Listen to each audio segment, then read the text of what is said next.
Allahu Akbar, walillahi alhamd.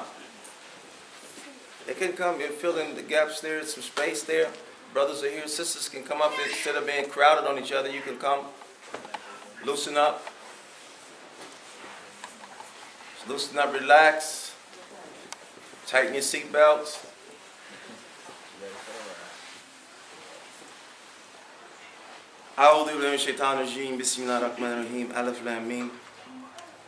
Allah says, do men think that they will be left alone on saying we believe and that they will not be tested? We did test those before them, and Allah will certainly know those who are true from those who are false. Do those who practice evil think that they will get the better of us? Evil is their judgment. In other words, curse is their recompense. You know, the world now is in such a shambles now that, and they're looking for solutions, and they're vying, and they're scheming, and they're trying to find a solution to the human problem. And they're finding that socialism is not the solution.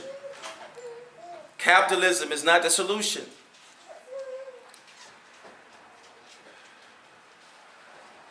None of the isms, capitalism, communism, socialism is not the solution.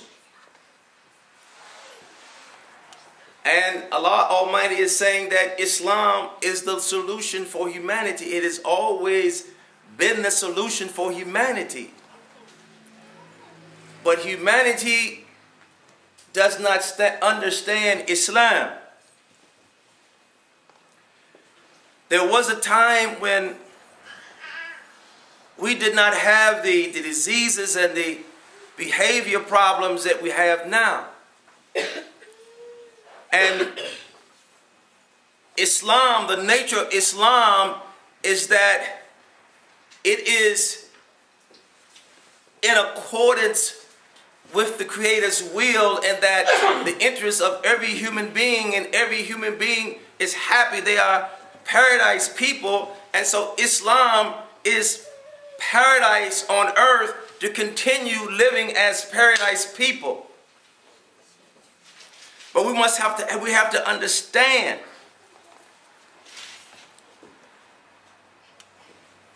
just to give some small examples.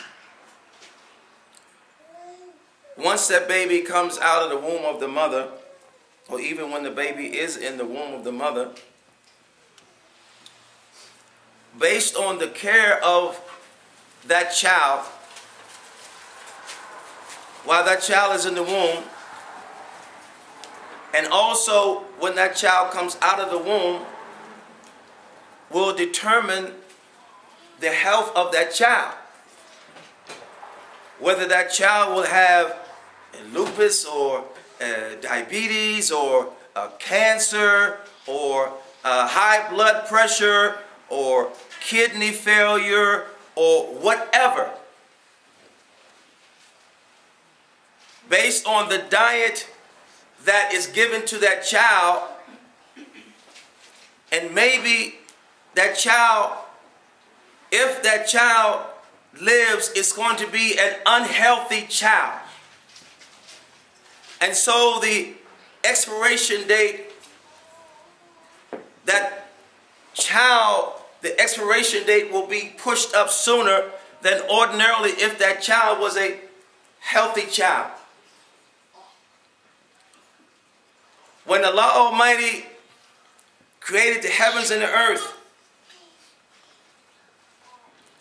and He sent the waters, and He sent the vegetation, and He sent the sun and the moon and the alternation of night and day, He was preparing it for the human beings that He was going to send here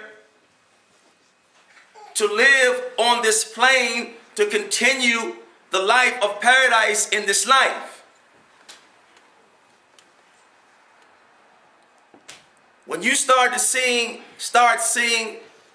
earthquakes, when you start seeing tornadoes, when you start seeing tsunamis, when you start seeing the weather changes and the earth going in convulsions, it means that the earth is sick.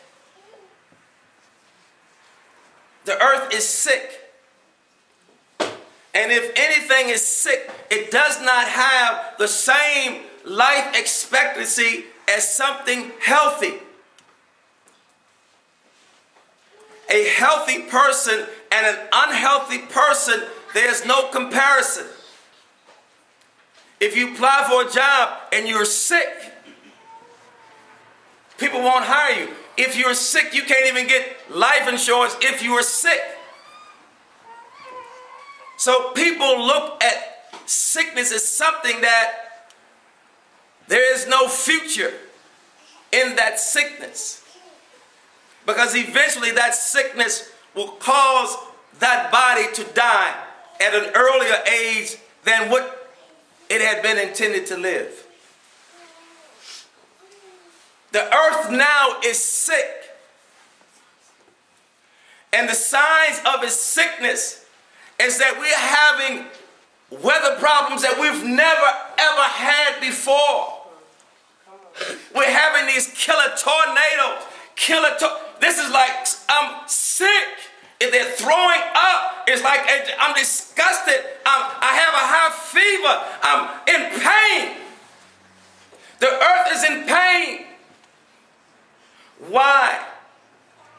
Because it's being fed by the human beings that are on it, the decadence. The behavior of the people on the earth is causing the earth to be sick. And so therefore, the earth was here before the human beings. But the way things are going, the earth may be destroyed before the human beings. If the earth is destroyed before the human beings, what would happen to the human beings?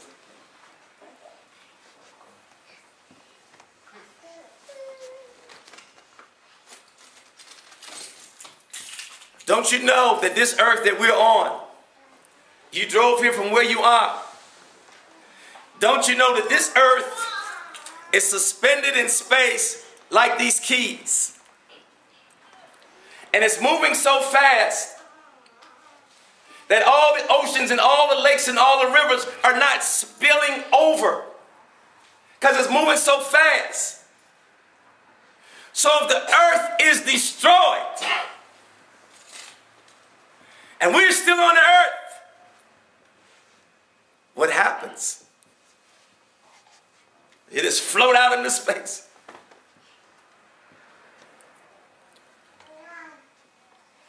When Allah Almighty sent Islam, Islam is the antidote to illness, mental illness, physical illness.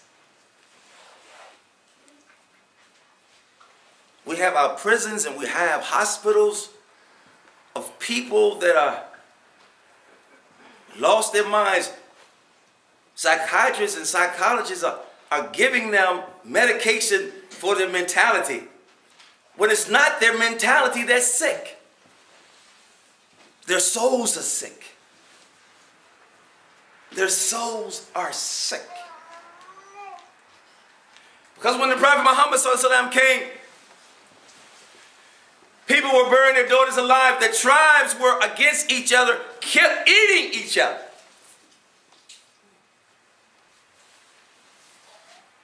It was a horrible situation. When Allah Almighty sent beloved Muhammad ﷺ among the people, it was not what he said to the people so much that affected them. It was who he was among the people and what he was among the people. Through that revelation that had come through his heart, the power that was able to bring a peace and an ease to the minds and the hearts of a distraught people that were disturbed. Their souls were disturbed. And it was affecting the environment. Because the human beings do not realize how powerful they are. And so Allah Almighty sent Islam through the heart of the Prophet, peace be upon him, and all the erratic entities in the way of the different tribes that were warring against each other. Even his companions were not all of his companions. Before he came, there were no Muslims. When he came with a power that was able to affect the souls of those who had lost their souls. They were lost souls in a wilderness. And all kinds of abominations were coming on them. And what was Islam? Islam brought to them a means of escaping away from their decadence, from this world. And so they were able to leave whatever they were doing and make 5 prayers, which gave them the ability to lead the life and to go into Akhirah, to go in the spiritual realm of reality as an escape from the decadence of a world that could not do anything for their souls. Allah Almighty sent charity. Now, people give charity, but they give it to be seen of men and women, and now they may give charity because it's a write-off.